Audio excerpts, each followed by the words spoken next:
The palace and the hut. King Vikramaditya was known for his justice and kindness.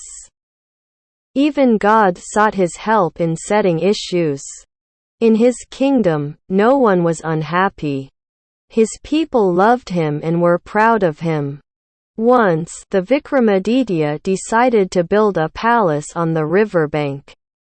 He ordered his ministers to survey the site and start the work.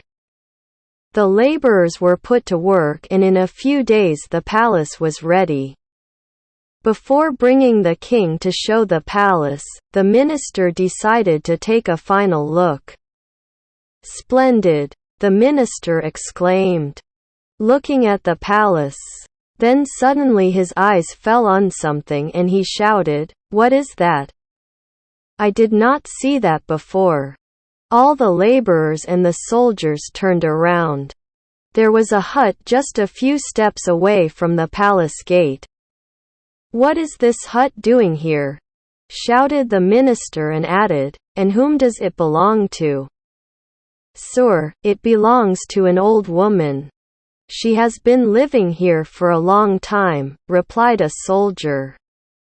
The minister walked up to the hut and spoke to the old lady. "I want to buy your hut. Ask for anything," he said.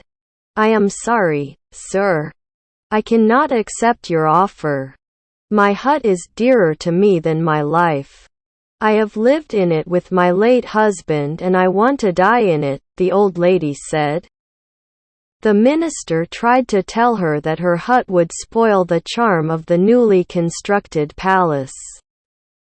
But the old lady was strong in her stance and she was ready to face any consequences and any punishment. She refused to sell her hut to the king. The matter was then taken to the king. The wise and generous king thought for a while, and then said, "Let the old lady have her hut where it is. It will only add to the beauty of the new palace."